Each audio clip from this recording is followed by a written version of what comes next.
सखी लोग भगवान गणेश के अंगना में बुलावता, कौना भाव में बुलावता, आई सुनल जाओ।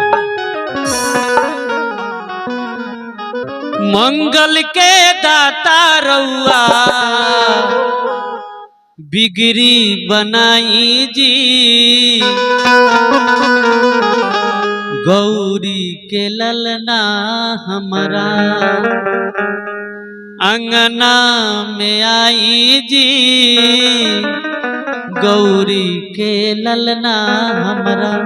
देखी कौना भाव में कहता लोग, मंगल के दाता रउआ बिगड़ी बनाई जी, मंगल के दाता रउआ बिगड़ी बनाई जी, गौरी के ललना हमारा अंगना में आई जी, गौरी के ललना हमारा अंगना में आई जी, गौरी के ललना हमारा।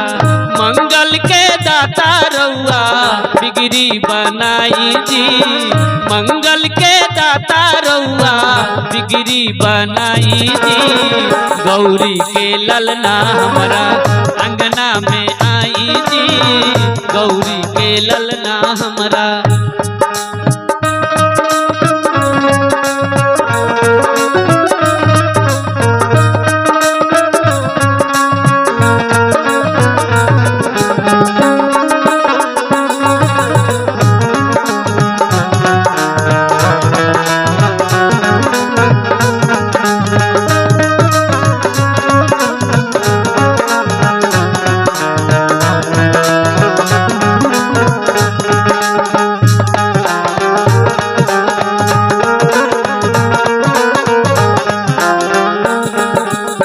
सब देवतन में रउआ पहिले पूजाली, भगतन के तेरे सुनी देर ना लगाई।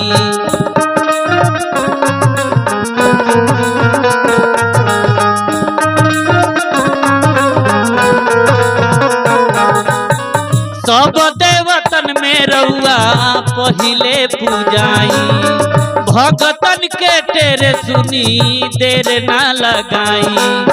मुझ पर सवार होके,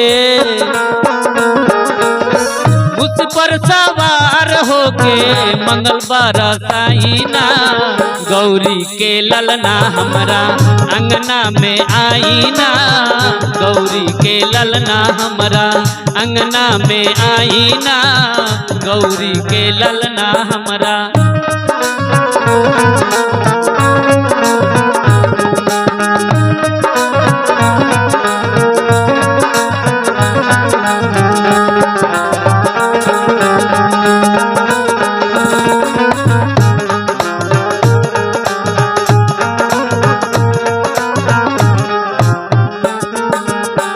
जहाँ रउआ जाई उहाँ अन्न धन भरेला, सिद्ध होला काज सब विघ्न हटेला।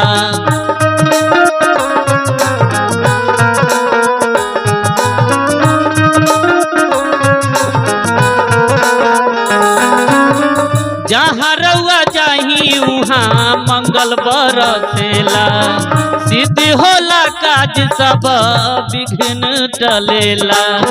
शुभला बालिधि सिद्धि, शुभला बारिधि सिद्धि संग मेली आई जी, गौरी के ललना हमारा अंगना में आई जी, गौरी के ललना हमारा अंगना में आई जी, गौरी के ललना हमारा। मंगल के दाता रउआ बिगड़ी बनाई जी, मंगल के दाता रउआ बिगड़ी बनाई जी, गौरी के ललना हमारा अंगना में आई जी, गौरी के ललना हमारा अंगना में आई जी, गौरी के ललना हमारा, गौरी के ललना हमारा, गौरी।